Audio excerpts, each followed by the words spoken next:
Iran के शहर तबरेज की एक छोटी सी बस्ती में एक आदमी रहता था जिसका नाम अब्दुर्रहमान था। अब्दुर्रहमान इंतहाई मुफलिसी की जिंदगी बसर कर रहा था।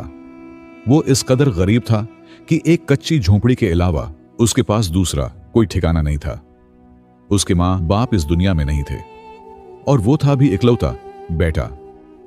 इसी वजह से रिश्तेदार भी उसे मुंह नहीं लगाते थे, क्योंकि उन्हें इस बात का डर था कि अब्दुर्रहमान कहीं उनसे उधार पैसे ही ना मांग ले। इसलिए उसकी जिंदगी इंतहाई मुश्किल से गुजर रही थी। उसकी शादी को 2 साल गुजर चुके थे और उसका एक बेटा भी था। पेशे के लिहाज से वो एक मजदूर था। उसे कभी काम मिल जाता, लेकिन अक्सर तो कई दिन तक काम ही ना मिलता, जिसकी वजह से उनके दिन फाकों में गुजरते। उसकी झोंपड़ी में कोई ऐसी चीज भी मौजूद नहीं थी जिसे बेचकर वो खाना खरीद सकते और फाकों से बच सकते। इसी परेशानी में एक दिन अब्दुर्रहमान अपनी बीवी के पास बैठा और उससे कहने लगा, बेगम, इस बस्ती में इतना रोजगार नहीं मिल रहा। मेरे ख्याल से मुझे किसी दूसरे शहर चले जाना चाहिए ताकि रोजगार का मसला खत्म हो सके और हमें दिन फाकों में न गुजारने पड़े। बीवी ने शौहर की बात को आराम से सुना। उसके सफर पर कोई एतराज नहीं किया, क्योंकि उसे हालात का बखूबी अंदाजा था। यहां इस बस्ती में रहना भूखा मरने के बराबर था और उसे अपने बेटे का भी एहसास था। वो खुद तो भूखे रह सकते थे, लेकिन अपने मासूम बच्चे को भूख से तड़पता हुआ नहीं देख सकते थे। इसलिए किसी दूसरे शहर में जाकर काम करने के अलावा अब्दुर्रहमान के पास और कोई चारा नहीं था। बीवी ने आराम से उसके इस फैसले को तस्लीम कर लिया, लेकिन बीवी ने एक शर्त भी रख दी जिस पर उन्होंने इत्तेफाक किया कि अब्दुर्रहमान का सफर ज्यादा से ज्यादा 20 साल तक का होगा। अगर यह मुद्दत एक दिन भी बढ़ गई तो बीवी को जो चाहे करने की आजादी होगी। अगले दिन अब्दुर्रहमान ने कुछ जरूरत का सामान लिया और अपनी बीवी और बेटे से मिलकर अपने सफर पर चल पड़ा। वो काफी दिन तक सफर करता रहा। रास्ते में कई जंगल, सहरा और न जाने कितने शहरों और मुल्कों की हुदूद पार करता गया। काफी दिनों के सफर के बाद आखिरकार अब्दुर्रहमान एक दूर दराज रियासत में पहुंच गया। वहां पहुंचकर अब्दुर्रहमान कुछ दिन तक काम ढूंढता रहा और फिर आखिरकार उसे एक नेक आदमी के गंदुम के कारखाने में काम मिल गया। अब्दुर्रहमान इंतहाई मेहनत और ईमानदारी से काम करने लगा। उसने न कभी काम से छुट्टी की और न ही कभी बीमारी का बहाना बनाया। कारखाने का मालिक हाजी फुरकान उसकी ईमानदारी और काम में सरगर्मी से बहुत खुश था। वो अब्दुर्रहमान पर इस कदर भरोसा करने लगा कि वो कारखाना छोड़कर जब दिल चाहे जहां चाहे चला जाता और उसे फिक्र न होती कि पीछे कारखाने में क्या हो रहा है। उसने अब अब्दुर्रहमान से मजदूरी करवाने की बजाय कारखाने का हिसाब किताब सौंप दिया था। अब्दुर्रहमान हर चीज को देखता, जो भी कमियां कोताहियां होते उन्हें दूर करता। कारखाने के बाकी मजदूर भी अब्दुर्रहमान से बहुत खुश थे, क्योंकि वो सबको तनख्वाह वक्त पर देता था और उसका मालिक भी खुश था, क्योंकि उसका काम अच्छे से चल रहा था। उसे न इतनी मेहनत करनी पड़ रही थी और न ही किसी किस्म की फिक्र थी, क्योंकि अब्दुर्रहमान ने सब कुछ संभाल रखा था। उसने कई साल तक उसी ईमानदारी के साथ काम जारी रखा, यहां तक कि उसके अपनी बीवी से किए गए वादे की मुद्दत खत्म होने वाली थी। अब्दुर्रहमान कारखाने के मालिक के पास गया और अपनी बीवी के पास वापस जाने की इजाजत मांगी, लेकिन मालिक ने इनकार कर दिया और कहने लगा, मैं तुम्हें कैसे जाने दूं? तुम्हारे बगैर मेरा काम नहीं चल सकता। मुझे आज तक तुमसे ज्यादा वफादार और ईमानदार काम करने वाला नहीं मिला। उसने अब्दुर्रहमान से मजीद 1 साल काम जारी रखने को कहा, ताकि इस दौरान उसे अब्दुर्रहमान की जगह कोई उसी की तरह का काबिल भरोसा आदमी मिल जाए। अब्दुर्रहमान ने उसे बताया कि उसने अपनी बीवी से सिर्फ 20 साल काम करने का वादा किया था और अब वो वक्त पूरा होने की सूरत में जरा भी देर नहीं कर सकता और वो वापस जाकर जानना चाहता था कि वहां क्या हो रहा है। मालिक ने अफसोस के साथ रिजामंदी जाहिर की और उसे 3 सोने के सिक्के दिए और कहा, यही सब कुछ मेरे पास है, ले लो, ये तुम्हारे लिए ज्यादा नहीं है। अब्दुर्रहमान ने 3 सोने के सिक्के लिए और अपने गांव की तरफ रवाना हो गया। रास्ते में 3 राहगीरों ने उसका पीछा किया, 2 जवान और तीसरा एक बूढ़ा दरवेश।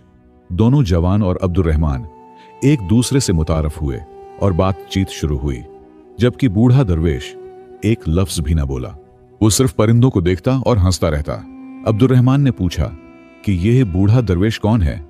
दोनों जवानों ने जवाब दिया, यह हमारा बाप है, अब्दुर्रहमान ने पूछा। ये बगैर किसी बात के इस तरह क्यों हंसता है? उन्होंने जवाब दिया। यह परिंदों की जबान जानता है और उनकी दिलचस्प और खुशगवार बातें सुनता है तो मुस्कुराने लगता है। अब्दुर्रहमान ने पूछा, यह कभी बात क्यों नहीं करता? दोनों जवानों ने जवाब दिया, क्योंकि उसके हर लफ्ज की एक कीमत है। अब्दुर्रहमान ने पूछा, यह कितनी कीमत लेता है? दोनों जवानों ने जवाब दिया, यह हर जुमले के लिए एक सोने का सिक्का लेता है। अब्दुर्रहमान ने अपने दिल में कहा, मैं एक गरीब आदमी हूं, अगर मैं उस बूढ़े दरवेश को एक सिक्का दूं तो कौन सा मैं और गरीब हो जाऊंगा। मैं सुनना चाहता हूं कि आखिर यह दरवेश क्या कहता है। उसने अपनी जेब से एक सोने का सिक्का निकाला और बूढ़े दरवेश को दे दिया। बूढ़े दरवेश ने कहा, तूफानी दरिया में कभी ना उतरना। खामोश हो गया और वो सब अपने रास्ते पर चल पड़े। अब्दुर्रहमान ने अपने दिल में कहा, अजीब बूढ़ा दरवेश है जो परिंदों की जबान जानता है और 2-3 लफ्जों के लिए सोने का सिक्का लेता है। मैं सोचता हूं कि अगर मैं उसे दूसरा सिक्का दूं तो यह क्या कहेगा। एक और बार उसका हाथ जेब में गया और उसने दूसरा सोने का सिक्का निकालकर बूढ़े दरवेश को दे दिया। बूढ़े दरवेश ने कहा, जब भी मैं किसी जगह उकाबों को उड़ते हुए देखूं तो जाकर पता करो कि वहां क्या हो रहा है। वो खामोश हो गया और सभी दोबारा अपने रास्ते पर चल पड़े। अब्दुर्रहमान ने अपने दिल में कहा, कितनी ही दफा मैंने उकाबों को उड़ते देखा, लेकिन कभी रुककर पता नहीं क्या, मैं उसे तीसरा सिक्का भी दूंगा। चुनांचा उसने तीसरा सिक्का भी दे दिया। बूढ़े दरवेश ने तीसरा सिक्का लिया और कहा, कोई भी मशकूक काम करने से पहले सब्र करो और इंतजार करो। अपने दिमाग में 30 तक गिनो। वो खामोश हो गया और वो सब अपने रास्ते पर चल पड़े। फिर उन्होंने एक दूसरे से अलविदा कहा और अपनी अपनी मंजिल की तरफ गामजन हो गए। अब्दुर्रहमान ने अपना सफर जारी रखा, यहां तक कि वो दरिया के किनारे पहुंच गया। दरिया तूफानी था, शाखें और दरख्त उसके बहाव में बह रहे थे। अब्दुर्रहमान को बूढ़े दरवेश की पहली नसीहत याद आई।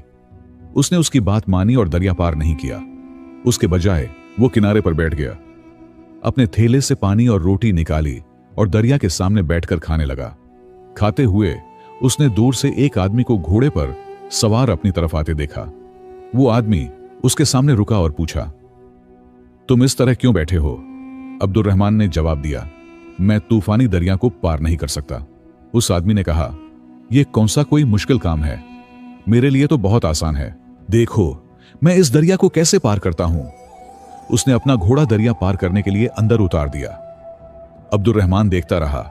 जब वो दरिया के बीच में पहुंचा, तेज बहाव ने उसे अपने अंदर बहा लिया। वो पानी में गिर गया और डूब गया। उसका घोड़ा बहाव के खिलाफ मुजाहमत करता रहा, यहां तक कि वो दरिया से निकलकर अब्दुर्रहमान के सामने आ गया। अब्दुर्रहमान इस वाक़े से हैरान रह गया और उसने खुदा का शुक्र अदा किया कि उसने कोई जल्दी नहीं की और वो महफूज रहा। वो सोचने लगा, अगर उसने बूढ़े दरवेश से नसीहत हासिल न की होती तो वो भी उस अनजान आदमी की तरह पानी में डूब जाता। अब्दुर्रहमान ने घोड़ा पकड़ा, उस पर सवार हुआ और दरिया पार करने के लिए एक पुल की तलाश में निकल पड़ा। कुछ देर बाद उसे एक लकड़ी का पुल मिला। वो घोड़े पर सवार होकर पुल की तरफ बढ़ा, दरिया पार किया और दूसरे किनारे पर पहुंच गया। जब वो घने दरख्तों वाली जगह पर सड़क पर चल रहा था, उसने देखा कि 3 उकाब उसके पास आसमान पर एक जगह के गिर्द चक्कर लगा रहे थे। उसने बूढ़े दरवेश की दूसरी नसीहत को याद किया और जाकर पता लगाने गया कि उधर क्या हो रहा है। जब वो उधर पहुंचा तो उसने वहां पर जो देखा उससे हैरान रह गया। एक बड़ा संदूक सोने के सिक्कों से भरा हुआ था और उसके गिर्द 3 आदमी मुर्दा पड़े थे। ये तीनों डाकू थे जिन्होंने राहगीरों और मुसाफिरों से ये पैसा जमा किया था और उसे छिपाने और तकसीम करने के लिए इस जगह पर आए थे। उन्होंने एक को खाना लाने के लिए भेजा और बाकी दोनों ने फैसला किया कि वो सारा सोना आपस में तकसीम कर लेंगे और तीसरे आदमी को वापसी पर कत्ल कर देंगे। जबकि तीसरे आदमी ने उनके लिए खाना तैयार करते हुए सोचा कि वो उनसे छुटकारा पाकर सारा सोना खुद ले लेगा, इसलिए उसने खाने में जहर मिला दिया। जब वो खाना लेकर वापस आया तो उन्होंने उस पर हमला करके तलवारों से मार डाला। फिर वो खाना खाने बैठ गए। उनका दोस्त मुर्दा हालत में जमीन पर पड़ा था, लेकिन उनको लालच ने इतना अंधा कर दिया था कि उन्होंने अपने ही दोस्त की जान ले ली थी। खाना खाने के कुछ लम्हों बाद उन्हें अपने पेट में दर्द महसूस होने लगा। उन्होंने एक दूसरे की तरफ देखा। क्या हो रहा था? दर्द बढ़ता जा रहा था। उन्होंने खाना हाथ से फेंक दिया और अपने पेट पकड़ लिए। आखिरकार उन्हें एहसास हुआ कि खाना जहरीला था और उनका मुकद्दर उसी वक्त तय हो गया था जब उन्होंने अपने दोस्त के साथ धोखा करने का फैसला किया था। अब वो दोनों भी मर जाएंगे और जो चीज उन्होंने अपनी जान पर खेलकर हासिल की वो दूसरों के लिए छोड़ जाएंगे। अब्दुर्रहमान ये सब देखकर हैरान खड़ा था, लेकिन उसने ज्यादा न सोचा और संदूक के पास बैठकर सोना अपने थैले में डाला और जल्दी से अपने घोड़े पर सवार होकर वहां से निकला और अपने घर की तरफ रवाना हो गया। जब सूरज गुरूब हुआ, अब्दुर्रहमान अपने घर पहुंच गया। घर में दाखिल होने के लिए उसने आहिस्ता से दरवाजा खोला और सहन की तरफ अपने पहले कदम बढ़ाए। चलते हुए उसके जहन में अपनी बीवी को हैरान करने का ख्याल आया। उसने कहा, मैं जाकर देखता हूं कि मेरी बीवी क्या कर रही है। खिड़की से देख लेता हूं। खिड़की से अंदरूनी कमरे की रोशनी आ रही थी। उसने खिड़की से झांका और एक अजीब मंजर देखा। कमरे के बीच में एक मेज पर मुख्तलिफ खाने रखे थे, लेकिन उसे सबसे ज्यादा हैरत इस बात पर हुई कि उसकी बीवी के सामने एक अनजान आदमी बैठा था। वो पीछे से नजर आ रहा था, इसलिए अब्दुर्रहमान उसे पहचान न सका। उसके दिल में खौफ की लहर दौड़ गई और ख्यालात ने उसे घेर लिया। क्या यह धोखा नहीं था? क्या मेरी बीवी ने मुझसे वादा नहीं किया था कि वो मेरी वापसी तक दूसरी शादी नहीं करेगी? वो मेरे घर में रहती है और इस अजनबी आदमी से मिलकर मेरे साथ धोखा कर रही है। ये ख्यालात उसके जहन में दौड़ रहे थे जब वो उस नई हकीकत को कबूल करने की कोशिश कर रहा था जो उसकी तवक्कुआत के बरखिलाफ थी। शदीद सदमे के दौरान उसे इंतकाम का जज्बा उभरा। उसने अपनी तलवार पकड़ी और उस अजनबी को कत्ल करने के लिए अंदर जाने का इरादा किया, लेकिन वो उस वक्त रुका जब उसे बूढ़े दरवेश की तीसरी नसीहत याद आई, जिसमें उसे कहा गया था कि कोई हमाकत करने से पहले 30 तक गिनती गिनना। उसने खुद से सरसरी आवाज में कहा, सब्र करो, 30 तक गिनो, फिर मैं अंदर जाकर उस आदमी को मार दूंगा। उसने गिनती शुरू की। 1 2 3 गिनते हुए उसने सुना कि अजनबी आदमी उसकी बीवी से कह रहा था, मां, मैं कल चला जाऊंगा और अपने बाप को ढूंढ कर लाऊंगा। उसके बगैर जिंदगी बहुत मुश्किल है, मां। फिर उसने एक सवाल पूछा जो घर के बाहर खड़े शौहर के लिए बिजली की तरह था। मां जी, बाबा को यहां से गए हुए कितने साल हो गए? मां ने उदास आवाज में जवाब दिया, 20 साल बेटा। फिर उसने मजीद कहा, जब तुम्हारे बाबा गए तुम सिर्फ एक माह के थे। ये अल्फाज सुनकर अब्दुर्रहमान सकते में आ गया। जिसे वो अजनबी समझ रहा था वो दरअसल उसका अपना बेटा था जिसे वो पहचान न सका। उसके दिल में पछतावे की आग भड़क उठी कि वो उस तबाही के करीब था जो वो खुद करने वाला था। अगर उसने बूढ़े दरवेश से तीसरी नसीहत हासिल न की होती तो जाने आज उससे कितना बुरा जुर्म हो जाता। अब्दुर्रहमान ने जज्बाती आवाज में पुकारा, मेरे बेटे, मेरे प्यारे, मेरी बीवी, आओ और अपने लंबे इंतजार के मेहमान का इस्तकबाल करो।